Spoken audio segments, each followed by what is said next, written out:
Hello and good afternoon, friends. Welcome to the CEC-UGC live lecture. Dear friends, we would like to tell you all that in today's session we would be discussing on two topics. In first half, we would be going to talk on Government of India Act 1935, whereas in the second half we would be discussing on Quit India Movement Act 1942. So dear friends, we would like to tell you all that for this very discussion on the two topics, we have with us in our studios Mr. Dheeraj Kumar. Mr. Dheeraj Kumar is an assistant professor in Department of History, Kirodimal College, University of Delhi. So dear friends, let's welcome Mr. Dheeraj Kumar and let's try to understand more and more about Government of India Act as well as Quit India Movement. Hello sir, welcome to the EDUCET lecture. Thank you viewers. And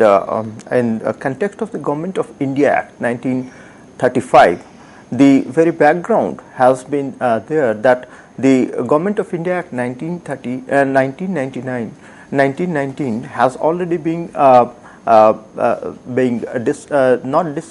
satisfactory with the people of India, and so in that context, what happened that the Simon Commission, which was being appointed, being constituted for that very purpose, and it was also being highly criticized by the people of India because it didn't included any of the Indians as its member, and so after that the challenge of the worker had to have discussion on the making of the constitutional development. So in that context, the Nehru report was in 1928 was particularly being through the All India Conference of the parties. It was decided, and although it was also not being accepted in that sense, so Congress adopted the Purna Swaraj agenda after that, and the then we see that how the government also three roundtable conference from 1930 to 1932 were organized, but this were also not being successful in that sense, and the launch of the civil disobedience movement also happened in between. But we see that how this whole thing has culminated into the making after the failure of the third roundtable conference. The white paper was issued in March 1933 by the British government, and it worked as worked on the details of the constitutional reform that is going to be done. So in that context, after that, a select committee was being appointed, and then the select committee, particularly through the some recommendation in it came into the Government of India Act 1935,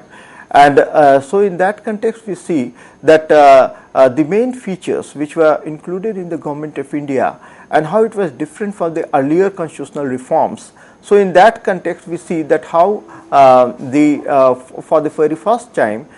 an All India Federation was being introduced, and in this the federation we see that the inclusion of the British India and the provinces and the British commissionaries was there, and the formation of the federation was based on two conditionalities, that the Indian states they have demanded that they should be given 52 seats at least in the Council of States, and then the other provision, other condition for that was that at least 50% of the population of the Indian states should be included in the federation that is being proposed. So in that way, what happened that although these two provisions were there, but these conditions were never met, and so in that context, what happened that this All India Federation, which was proposed for the very first time by the Government of India Act, never came into being. But there was also this thing that was mentioned in this Government of India Act, that even if the federation part is not being implemented, even in that condition, it is going to be the other provisions of the act will be applicable, and in that context we see that how this whole development, that what were the other things that was included, that at the federal level the executive was there, and in this executive the Governor General was the head, the pivot of the entire constitution, and then the subjects were also divided into three lists. As far as the federation was concerned, it was obvious that the three lists consisted of the that were particularly in context of the like the central list was there for the purpose of the federal list was there for the purpose of the central, and the provincial list was there for the provinces, and the concurrent list was there for the purpose of the making of the laws by both the by the center and the province as such. So in that way this was there, but in the Government of India Act, the diarchy was introduced at the center, and although that was there in the 1919 Act in the provincial level, but it was now being at the central level. And so in that context we are saying that how the diarchy was through that the two subjects, the reserve subject and the transfer subject, were being there, and the reserve in context of the reserve subject we are seeing that some of the very vital issues like the foreign affairs, defense, and also ecclesial affairs and tribal affairs which are being put under this, and they were completely in the hand of the Governor General and the Executive Council, and it could not be the preserve of any other. While in context of the transfer subject, the Council of Minister and they were responsible with the their advice was taken by the Governor General as such. But in this context we see that the in the federation also the Governor General has been given the pivot role, and he has been given so many discretions and so many he could act in his own way. So in that way this whole preserve was given to the Governor General, and he could work for the tranquility and for the purpose of maintaining his supremacy. So in that context we also see that how this whole development has taken place, that the federal legislature was also being proposed under this, and under this a bicameral legislature was there, which was supposed to consist of two houses, an upper house which was Council of State and a lower house which was Federal Assembly. And so in that context we also see that how this Council of State was consisting of 260 members, and out of which 104 members were nominated by the princely states and 156 members were represented by the British India. The Federal Legislature Assembly, which was having 375 members house, and it was represented by the Indian states, where we are saying that for the British India there are 250 members who are coming by elections through the provincial assemblies, while the 125 members were coming through the British Indian states, princely states. So but what was very odd was that the upper house, the Council of State, that was the election was direct, and while for the Federal Assembly it was indirect. So in that sense we are seeing that how there was a kind of anomaly which was there. In context of the Council of States, which was a permanent body, and the 1/3 of the members were going to be retire for every 3 years, and the duration for the purpose of the legislative assembly, it was the duration was 5 years. The three lists which were there, the federal, provincial and concurrent, in that way for the federation it was obvious that the federal list was given primacy, and no one other could enact on that. In the context of the provinces, that was also being the preserve of the provinces, and provincial in context of provincial list, and in the concurrent list it was obviously both could make the law. But this whole development which was taking place, one of the problem was that related to the religion based and caste based electorate, which were further being extended, as we see that how the Anglo-Indians and Christians were also given separate electorate under the 1935 Act. So in that way it was the anomaly of this, and the 80% of the budget was still non-vettable, and the Governor General and has all the residuary powers in context of like if there is any kind of disaster or anything, then or any subject which is not being mentioned, in that way the Governor General has been given upper hand. He can act in that context. So through all this, this act has this kind of arrangement, but in context of the other feature which is very important and which was the important development, that the provincial autonomy which was being introduced through the 1935 Act was a unique feature of this Act, and under this it was the provinces were given autonomy, and here it was mentioned that for the other purpose, like what has happened, that the Secretary of State and the Governor General, who were being earlier trying, they were supreme in context of provinces also. Now they have not been given the power to superintend in that context, and the governor was given full full in chargeship in that context. So in that way, the other thing was also there, that the provinces were also been given full freedom in context of their financial arrangement, and they can also work for the purpose of the their like if there is any requirement of credit or any kind of loan is needed, in that context they can take it on their own and on their own security. So in that way, that was very different from the earlier one. And in context of the provinces, they derive their legal authority from the British Crown. So in that way, it was a very different arrangement, and so in that way, it was very obvious that at the provincial level, in context of the executive, the governor was made the head and the crown's nominee, and he can exercise his authority in the behalf of the king in context of the province. And the governor was also given extraordinary power in that context. We see that how the in context of the law and order, in context of the bureaucracy, in context of the tribal affairs, in context of the ecclesial matters, he can also have his own say, and no one can challenge his authority in that context. And for the interest of the British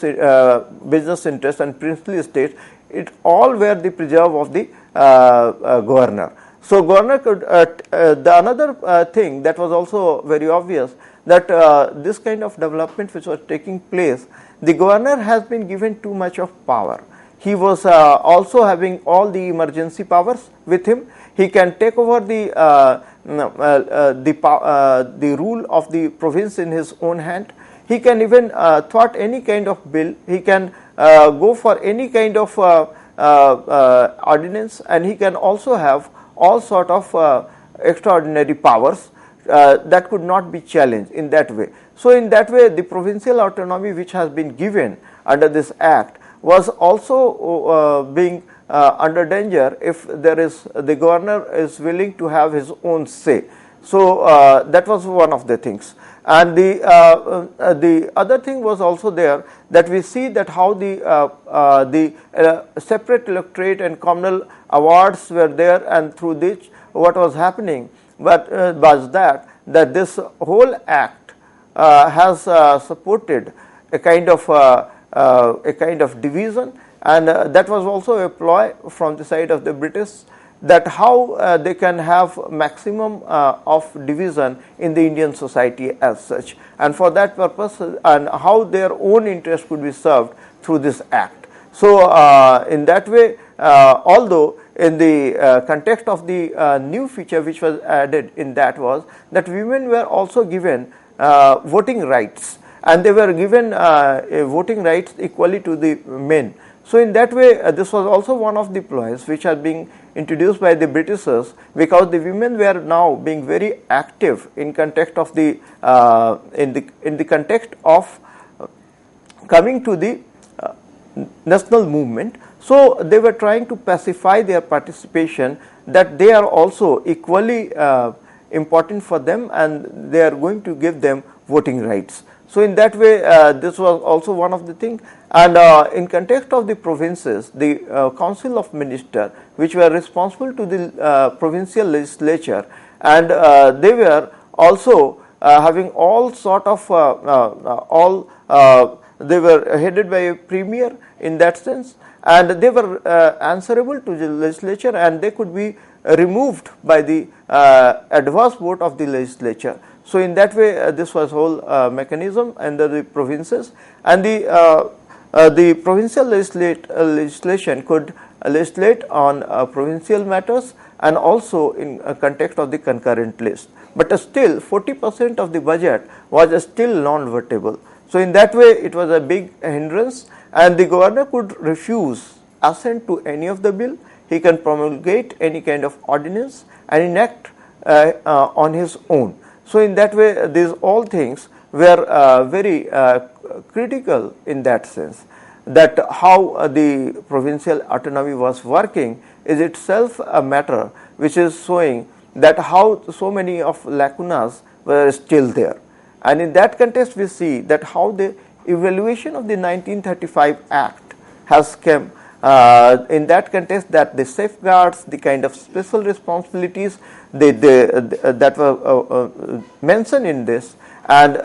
there was too many breaks which were being made, and so the proper functioning of the Act was quite impossible. And in context of the provinces, the governor, in context of the federation, the governor general, and in context of the provinces, the governor was having extensive powers which could not be challenged in that sense. And we also see that one of the things which has happened, that earlier in 1919 Act, 3% people were enfranchised.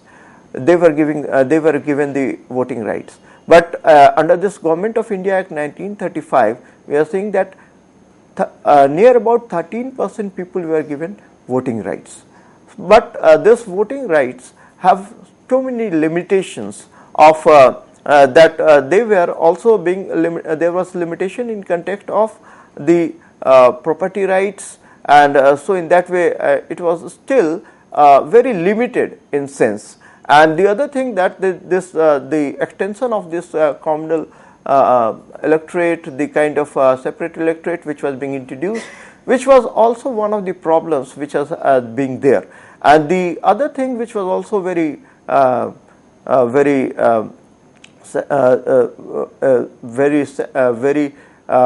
critical was that the constitution was very rigid. The kind of act which was being made, it has no scope for internal growth. And the other thing was that any kind of amendment or any kind of amendment was the right of the British Parliament. So in that way, this thing was not proper in context of the development of the 1935 Act. So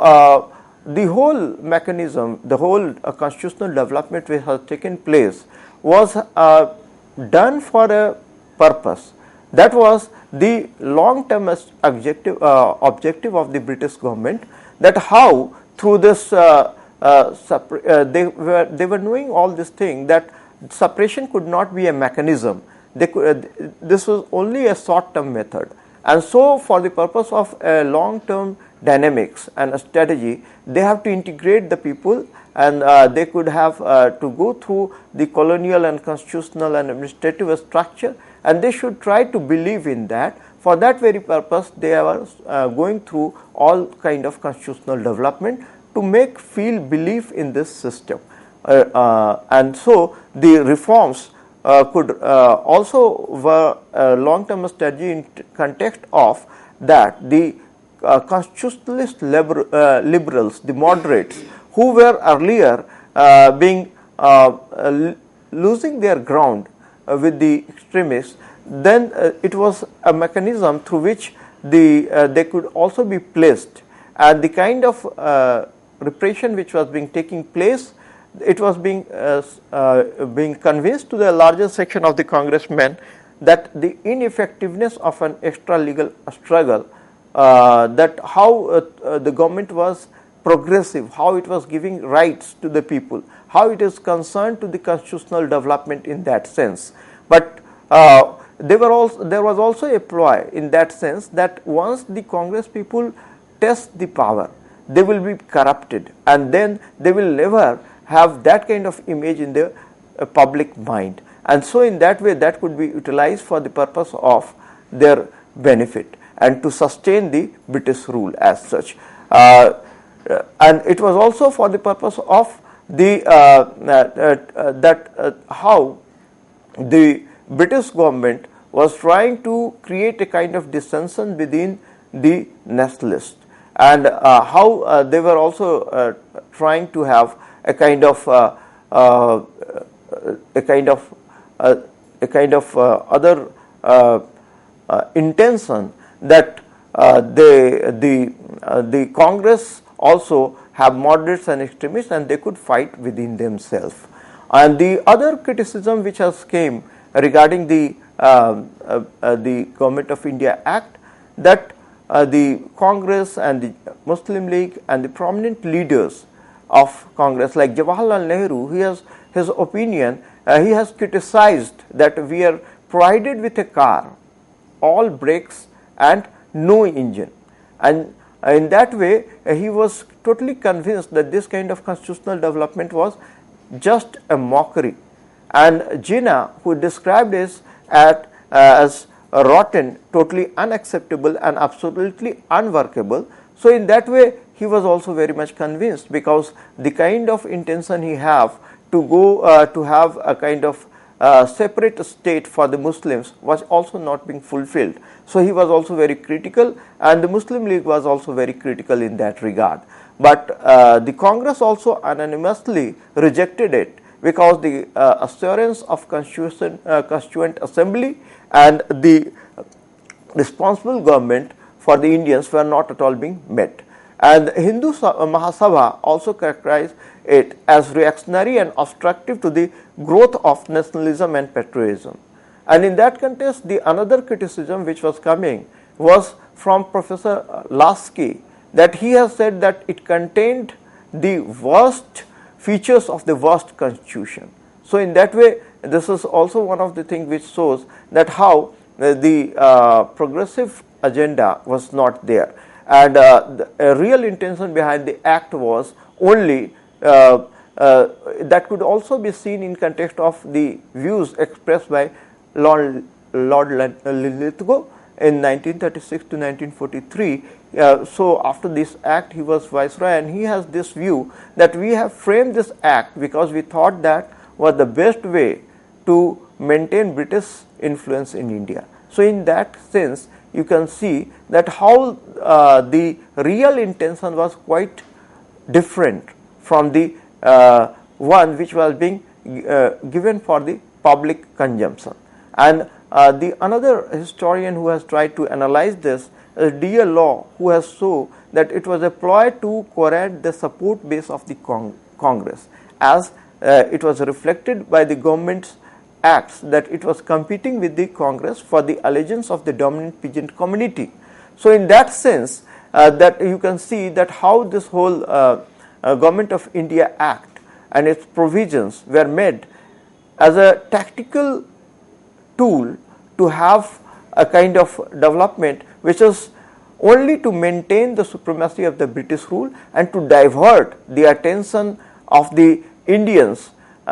through giving some of the concessions which were not at all real in sense, and it was only to show that how they were very much concerned about them, but in the ultimate analysis they were not going to have any kind of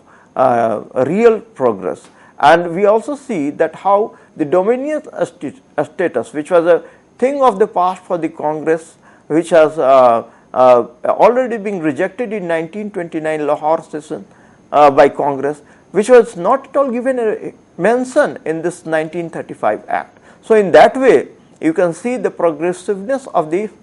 this constitutional mechanism, that how it was totally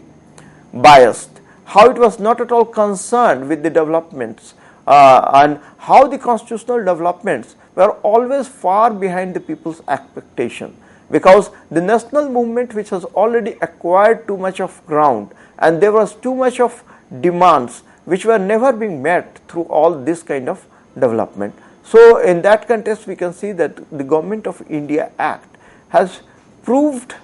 the same kind of tool to just so that they are willing, but they actually they were not at all willing for any kind of constitutional progress in Indian context. The other thing which was also very important was that the Government of India Act 1935, which has this whole constitutional arrangement which was being made under this, then it is the importance of relevance, which is also important in context of the present day, that the Government of India, after the freedom and after the enactment of the Indian Constitution in 1950, we see that many of the provisions of the Government of India Act has 1935 have been incorporated by the Indian Constitution, and so the Government of India Act 1935 is being considered as mini constitution. So, in that context, it shows the relevance that although in the colonial context it has not worked for the aspiration of the Indian people, but still it has proved a kind of a historical in sense of the constitutional development. So,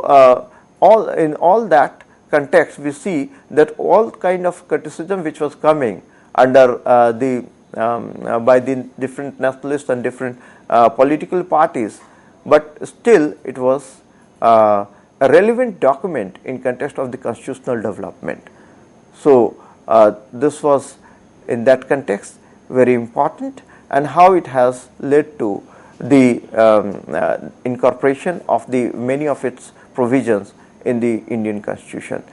So, that shows the very vitality, and that shows the relevant aspect of this Government of India Act 1935. And also the we see that how it has like the provincial part, the provincial autonomy, and under which 1937 elections were being held, and Congress also fought for it, and through which they have formed their ministries, they formed their government in 6 provinces, and this has proved very vital in context of the vitality and the importance of the nationalists, that how they have worked for the people's cause, and how the different ministries have shown their high level of morality, and how they have shown that they were very much concerned economically also. They have taken lesser salary, they have not gone for any kind of luxury, they have worked for the people. So, in that way this whole thing, the 1937 election under this 1935 provincial autonomy was one of the important development which has shown the people their faith in the nationalist and the Congress party as such, and how it has worked in favor of them, that their the faith of the people had increased further, and their credentiality in the eyes of the people has increased further. So, in that way, this whole thing, the 1935 Act has given a chance for the nationalists to prove their concern about the public, and in that way they have proved their importance. Thank you. Thank you.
In the context of the other aspect, that is Quit India Movement 1942,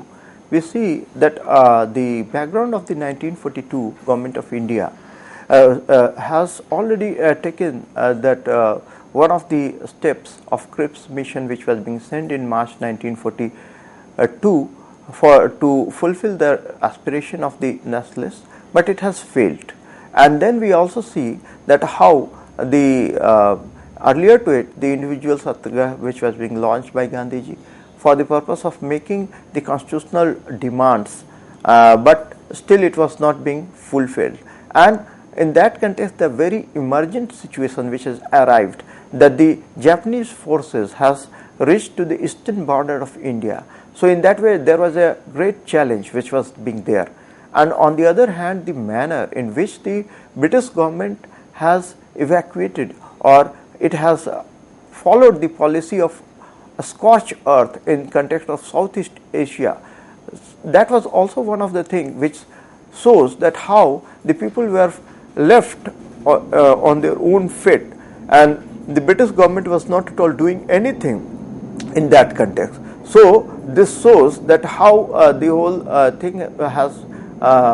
been a very problematic thing for the Indian people in that sense, because this has due to the presence of British that the Japanese invasion could took place. On the other hand, the Indian leadership also wanted to convince the people about the Japanese invasion and how to make up the mind for that. So in that context, the Quit India movement, which was being launched, was one of the things which has been very obvious, that at that time the food prices which were also being hiked and too much of public discontent was there. And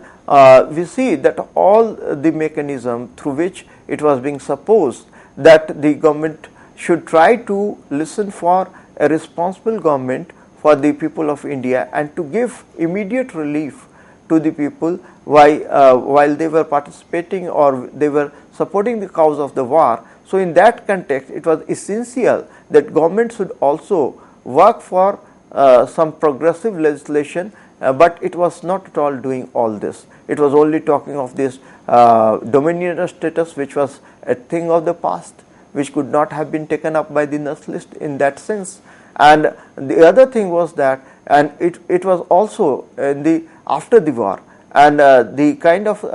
assurance which was given in that context was not at all taken as a progressive thought of the government. And so the Quit India movement was being launched. But the Quit India movement as such, when it was being launched, and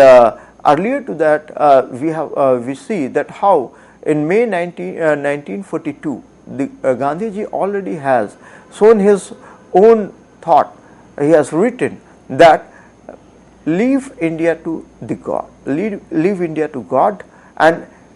in that context also, that even if that is not possible, then leave it to anarchy, and it is better than the disciplined anarchy through which we are going. And so in that context, even if it is not possible, then we will have the we will have all kind of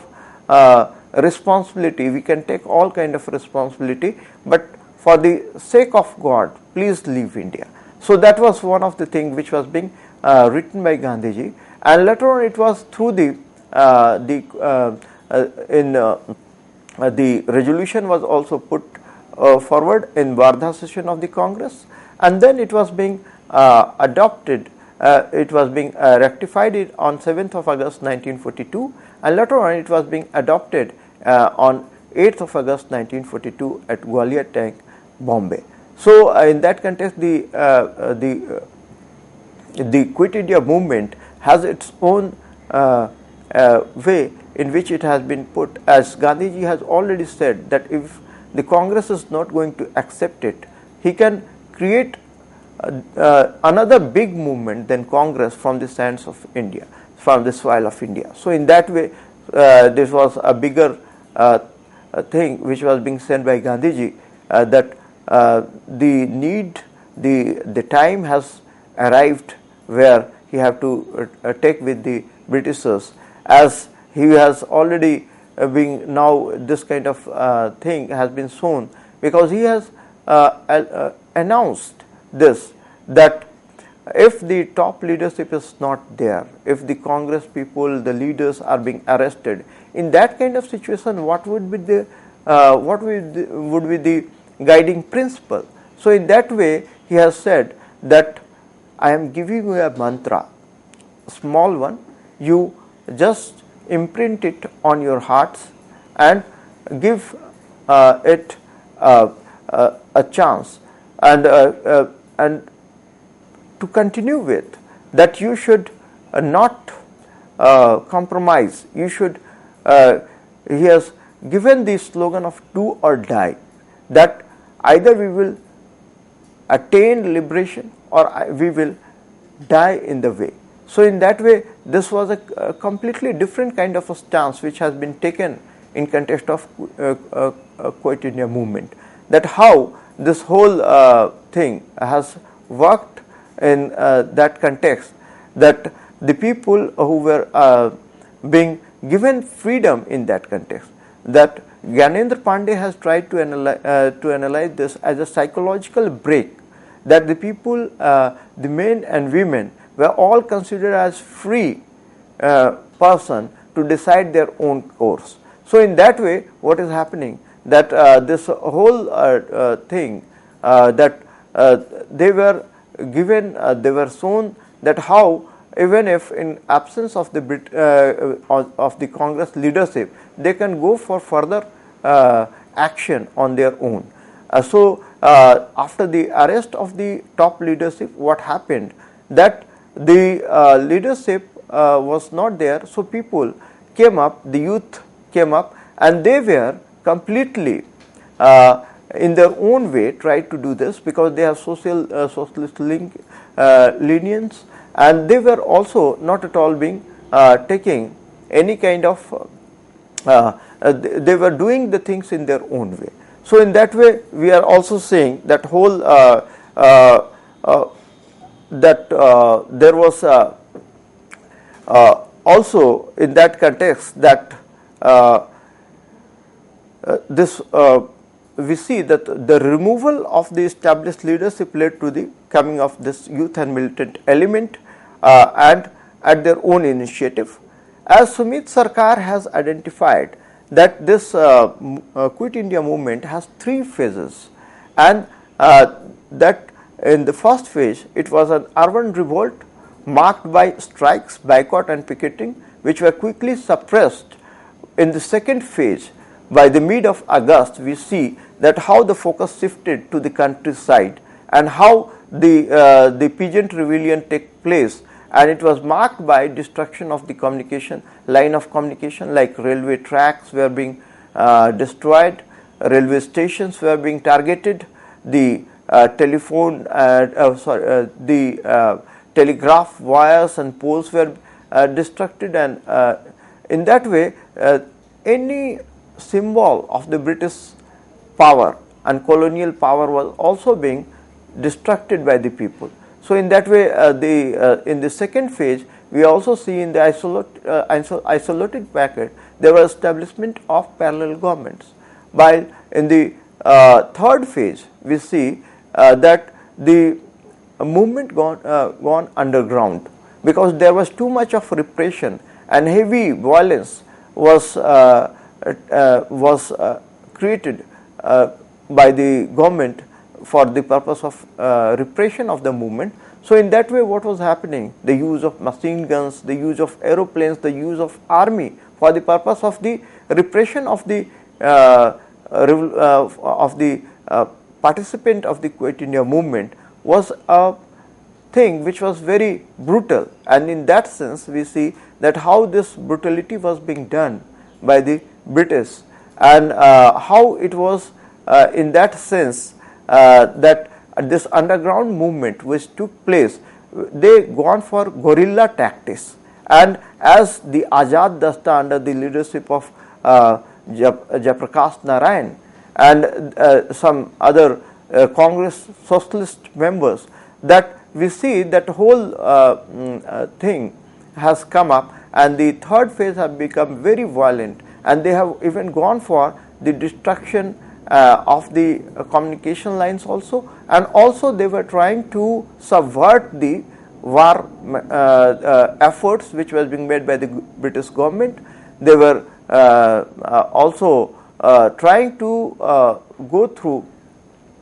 the attacks on the British army at some pockets, and also they were trying to they were becoming their deeds were being celebrated by the people. They were becoming the hero in the eyes of the people as such, because their participation was very important in that context, and also propaganda machinery was also being handled by them. In that context, Usha Mehta, who has through this Voice of India, they have a clandestine radio station which was also being run, and that was taking up the cause of the movement and trying to aware the people and to make them much more participant in this Quit India Act, so that the Britishers felt themselves very much thwarted by all this development. And in that context, we also see the underground movement. There was also three kind of streams under this, that the radical group which was under Jayaprakash Narayan, which was being working through the Azad Dasta, and it was also that the centralist group was led by the Congress socialists like Asif Ali, and they were mobilizing volunteers throughout the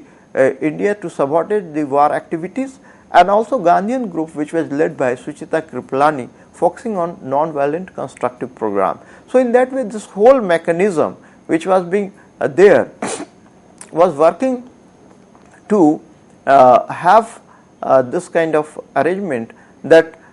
it could paralyze the British government. But in that way, we also see some regional variations in that context, like in Bihar and Eastern UP. In context of Bihar, wherever Kisan Sabha movement has taken place and its organization was working, it has a staunch hold. And in context of Patna, on 11th of August, there was a hosting of the Congress flag on the Patna Secretariat by the students, and in that context, the firing took place and 7 of the students were killed. So soon mass protest took place, and army was also being called to crush this whole mass participation. So in that way, we can think the kind of emergency situation which has arisen. And in context of Bihar, in Jamshedpur, we see that the strike was there in Tisco, and 30,000 workers participated in that. In context of Dalmia Nagar also, labor strike has happened. In context of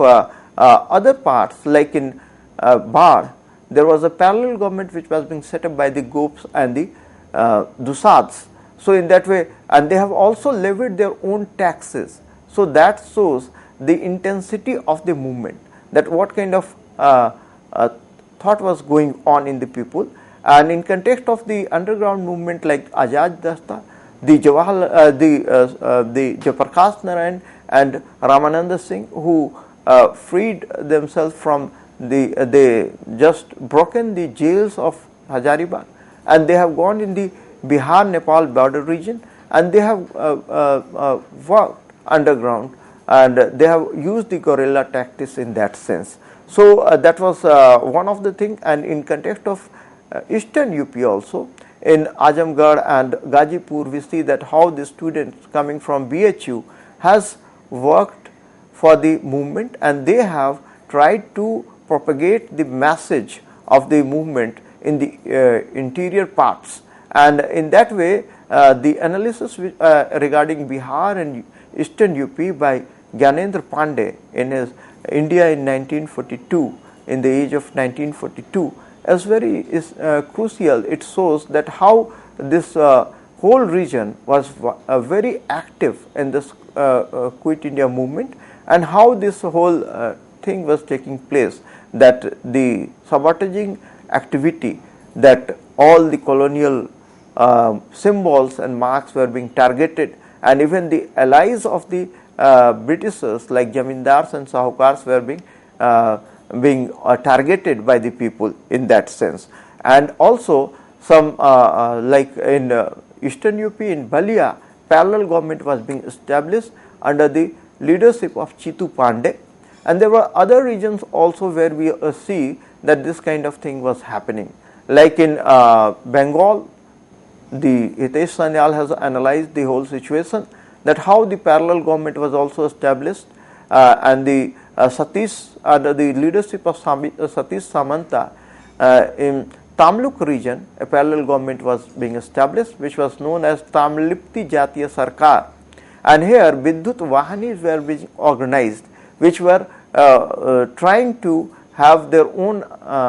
army to fight with the Britishers, and also women corps were being organized, which was known as Bhagini Sena. And in other region like in Orissa, the other government which was established, parallel government was established in Talcher, which was known as Chasi Mulya Raj, which was a peasant utopia, that they were working for bread of all, lands for all, and also in that sense it was a utopia which was working in context of Orissa. And Professor Vismapati has very rightly analyzed this in context of Odisha, that how this whole thing was taking place. In context of Maharashtra, we also see that how this whole movement was taking place, that the parallel government which was being established in Satara, the Satara Prati Sarkar, which was being held, and it was the longest parallel government which existed even till 1946. Even after the appeal by Gandhiji to withdraw, it was not being listed. It was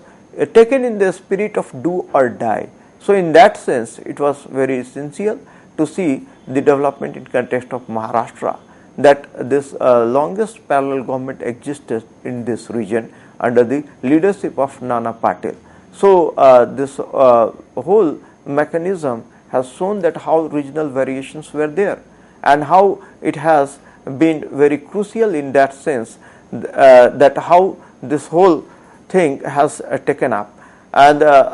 in that context we see that one of the weaknesses of this movement in context of the lesser or non-participation in the region of Madras, in the region of Punjab. And why it was happening? Because in Madras, the prominent leader of Congress like C.R. Rajgopalachari was himself not willing for that, and so there was not that much of momentum in this region. In context of Punjab, we also see that it has become the recruiting ground for the army for the Britishers. So in that way also it has been too much of loyalty which has been shown by this region. And in context of the other aspect which shows the weakness of this movement, it was very unorganized and spontaneous. Although it was unorganized and spontaneous, so that much of action was taken up, that much of violence was erupted. Although this was one of the weaknesses, because there was lack of central leadership and organizational pattern, but that was also being considered as the strength of this movement, because once this central leadership could have been there, then this kind of violence could not have taken place. So in that way, this was the weakness and this was the strength of this movement. And the major criticism of the government of by the British government in context of Quit India movement was regarding the use of violence by the people, by the participant of this movement. So in that context, the British blamed it on the Congress and Gandhiji, but Gandhiji never acknowledged this, and he never apologized for this, because he said that the violence which was taking place was a result of the kind of repression which has been repressive mechanism which has been adopted by the Britishers, the British government, and so it is not not the violence by the people. It is a result, and it is counter violence in reply to the British brutality. So in that way, he has never acknowledged, and he has never apologized for this. And the other weakness in context of Quit India movement was the non-participation of the Muslim. As in the northwest frontier region, we saw that the participation of the Muslims was there in civil disobedience movement in 1930 under the leadership of Abdul Ghaffar Khan. But here, with the boycott of the Muslim League and Jinnah of the Quit India movement, and they were trying to expand their own party network in different Muslim majority areas, and they were not at all participating in this,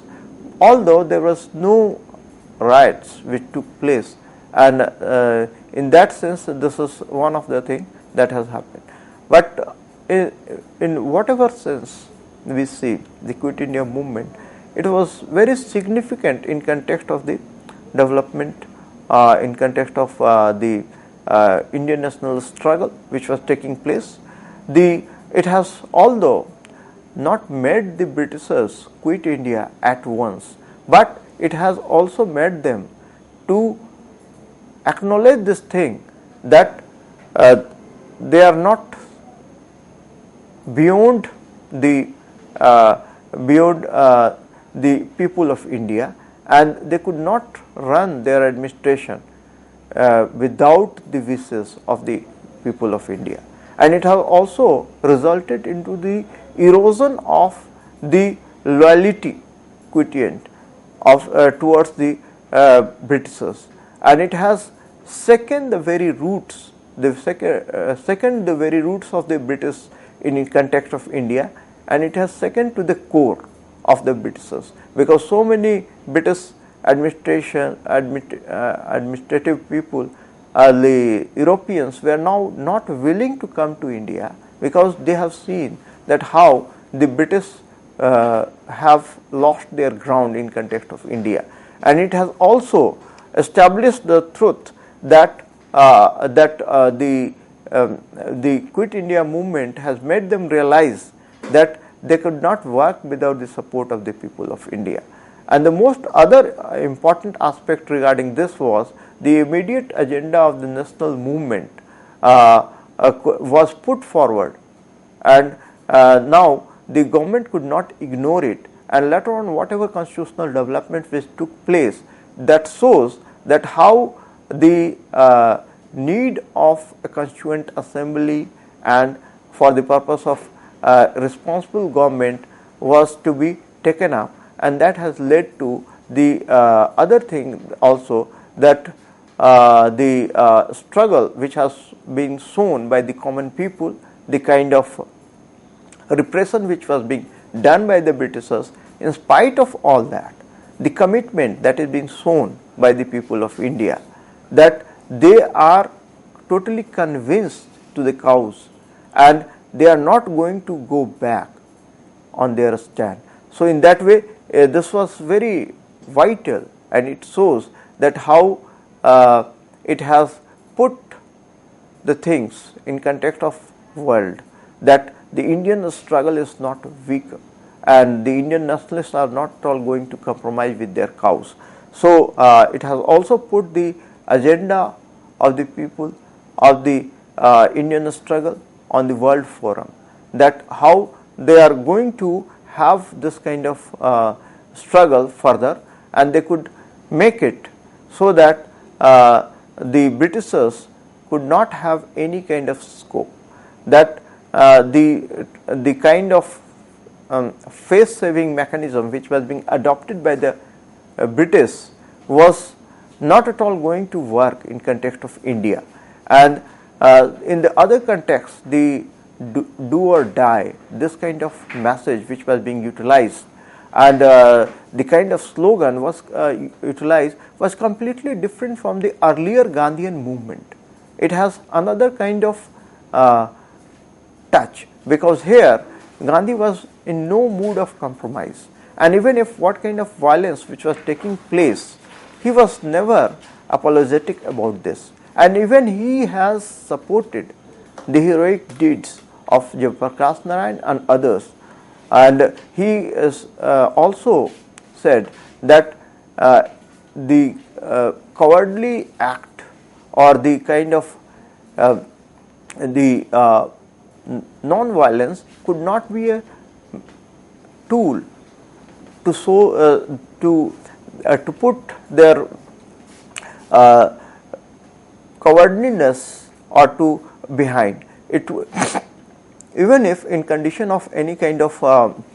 the violence that is taken up, that should also be in a controlled way. That is the only thing, and he was never apologetic about it. So it has worked as an inspiration for the national movement, because the people have now been convinced that the movement has reached to the stage where they could not they cannot be repressed, or they could not be suppressed by the Britishers at any moment, and also that the Quit India movement has shown the way that how the whole administration could be paralyzed if the Britishers are not listening to the cause of the Indian people. So in that way, it was very Quit India movement have shown that how it has become very inspirational and how it has worked for the cause of the Indians. So the other thing which was also very important in context of the Quit India movement was that the all kind of devices which were being used for the divide and rule, and like the whole period was utilized by Muslim League to build up its own organization, and how they have also